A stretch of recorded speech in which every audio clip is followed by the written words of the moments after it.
I just kept looking at my parents and I was saying, what a great day, proud of what I've done, and I'm really proud of who I'm becoming and what kind of athlete I have the potential to be. But man, impossible. It's the people out there. I'll say that every single time.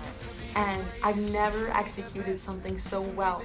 Swamp, you are an Ironman. For 35 years, Ironman has defined. Hi guys, welcome back to Chasing Kona. My name is Madison. I am 24 years old and I am on a journey to qualify for the Ironman World Championship. So today I'm going to be taking you through a recap of my race in Ironman Florida, where I placed 4th in my age group. Overall, Ironman Florida was amazing. It was definitely the best race that I've ever had. I PR'd by about 40 minutes to an hour. I have to do the math on that, but it was a great race overall. I got into Florida on Wednesday before the race. The race was on Saturday. I checked into my hotel. I was right on the beach. The first thing I noticed was the water was crystal clear and it was as smooth as glass. So I was really, really excited.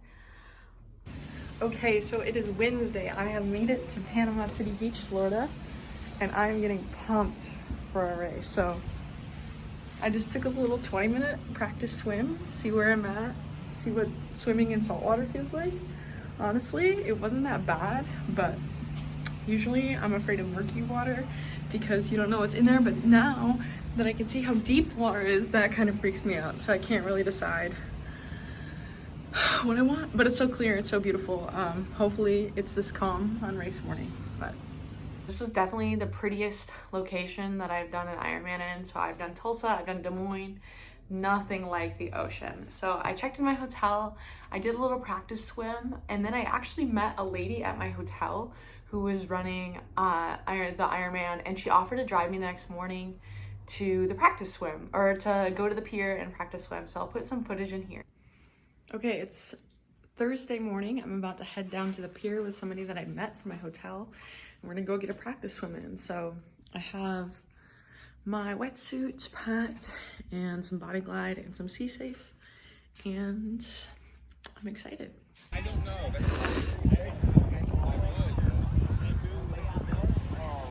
Okay, so I'm currently at the pier. I just finished up a practice swim, so I felt good. I freaked out a little bit, but not too much, and there's a decent amount of Ironman people down here, so I felt pretty safe.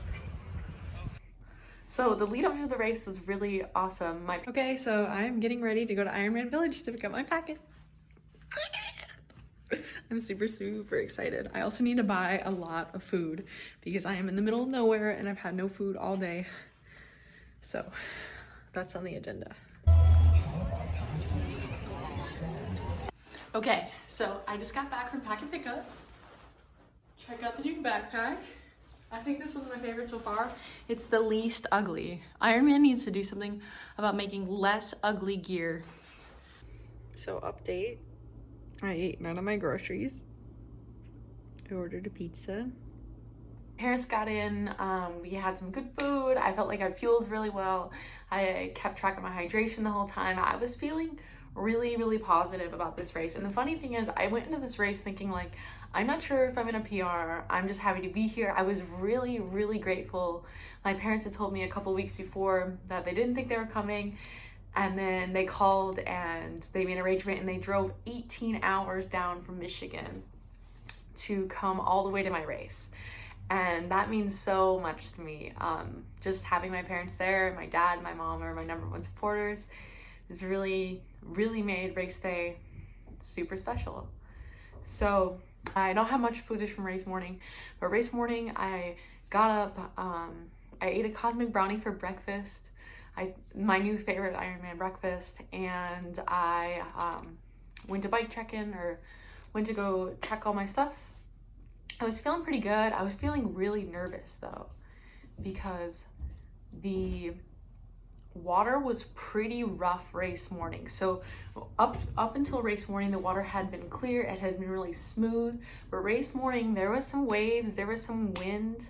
It wasn't that bad, but I had never swam in the ocean with waves before, and so I was a little scared. So I swam the swim in an hour and 26 minutes and 42 seconds. And I was 9th out of 14 girls in my age group out of the water. Missing! The swim was actually kind of a challenge. So this isn't my worst swim in an Ironman. This is actually my second best. I swam better in Des Moines, but not in Tulsa. So I was actually really happy with the swim, but it felt like a washing machine. Swimming out past the pier was really like you were getting sucked in and pulled out and sucked in and pulled out. But I kind of just embraced it. I kind of just had some fun. I knew I was going to get out of the water eventually. But coming back, there was a million jellyfish, which I haven't experienced before. And I got stung on my face by a jellyfish, which, you know, it wasn't that bad, but it was definitely like, what the fuck? Like, I was mad at the jellyfish. So I came around the first time. I was just happy. I looked at my dad and said, I'm alive. Like, and I got back in. And the swim actually went by really fast. And it was kind of fun once you just embrace that. Like, you weren't going anytime fast. But so once I got out of the water, I was really excited to hit the bike. My transition times can use a little work. I think I spent about 12 minutes in transition. But once I got my bike, things started going. I felt really, really good on my bike. I had a new kit. I had all my fuel. I was ready to go. So the bike course in Florida is really, really flat, which was really nice. For the first 50 or 60 miles, we had the wind at our back, which felt really nice. I felt like I was cruising out there. The 2 courses I've done before this were obviously really, really hilly, so it was nice to have a flat bike course. And it wasn't that hot. It was about 70 degrees when we started, maybe 80 degrees when we ended the bike.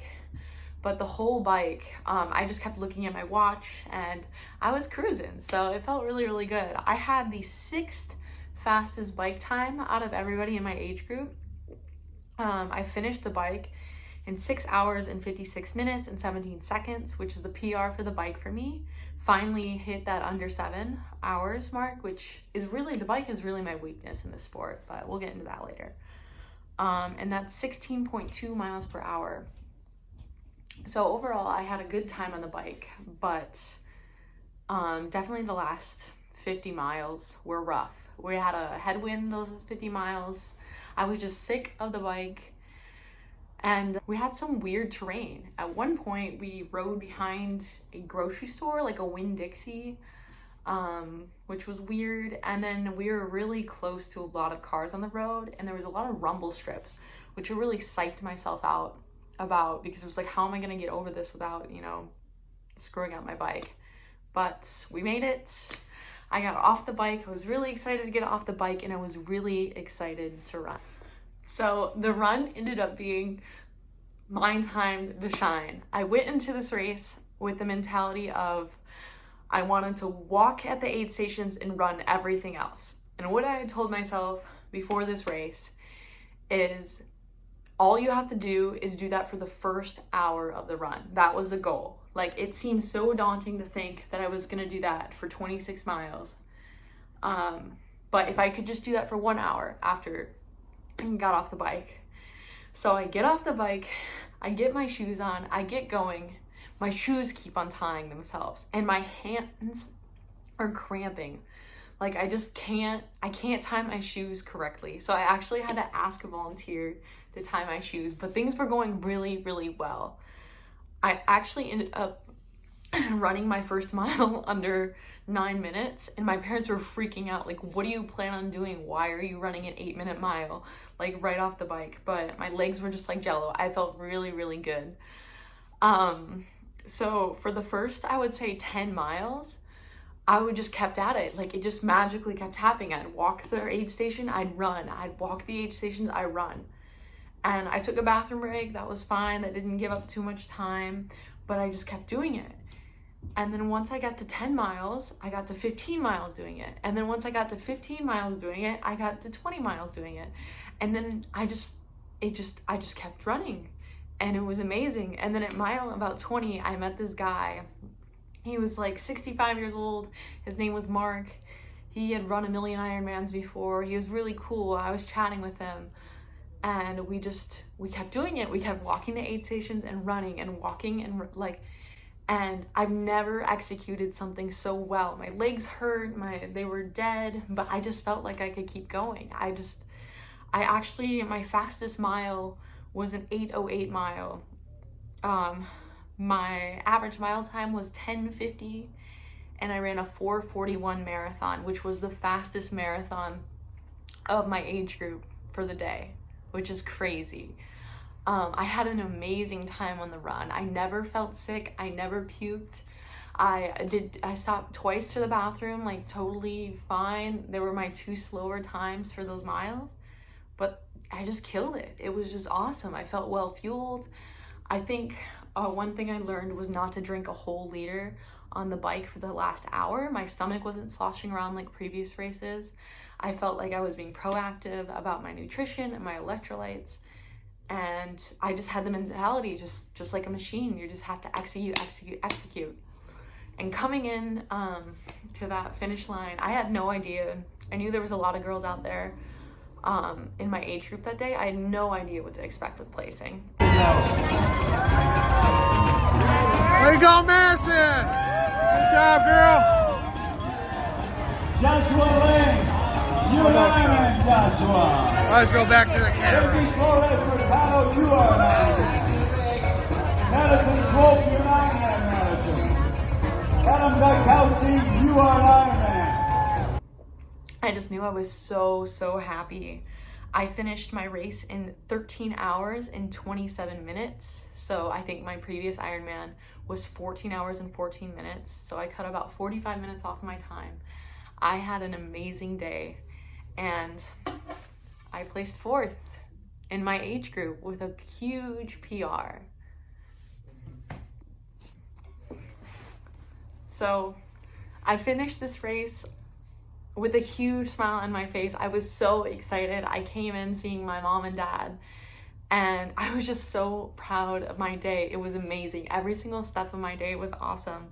I'm so proud of this. I've never felt more proud of anything in my life. The whole night afterwards, I was in such a good mood. Like, I hurt a little bit, but I just kept looking at my parents and I was saying, what a great day. What an amazing day. I couldn't get over it. Like, I just felt like all of my training for the past couple years, I had come and I had, compiled into this hard work had paid off. And, I got 2nd place in my last race out of 3 people who finished. This means a whole lot more. And the next morning I went to, I ended up going to the breakfast for the awards, and I got to see Mark. I found Mark, my pal that I ran in with, and I met his wife. And there was this other guy in the run, his name was Jay. And we'd always pass each other, and we exchanged names, and he stood up and he gives me the biggest hug. And he's probably like 60 years old or something. He was lovely. And he gives me the biggest hug and he goes, Madison. And every time I think about Ironman, I just get kind of emotional. It really is the community that matters. And I went up there and I collected my trophy, and Jay runs down and he goes, I know a winner. And it was, I don't know. I'm really proud of what I've done, and I'm really proud of who I'm becoming and what kind of athlete I have the potential to be. But man, it's the people out there. I'll say that every single time. And it's my parents who came. It just, every single time it makes me so emotional. And I'm so motivated after this. The girl who took 1st, she ended up taking the Kona slot, which I would have too. But I mean, I think this is just a sign of what's to come for me. I need to improve my bike. I can't improve my swim. I love running. I'll just keep getting after it. And maybe 2023 will be my year. If not, 2024. And if not, 2025. But we're going to get there. We're going to do this.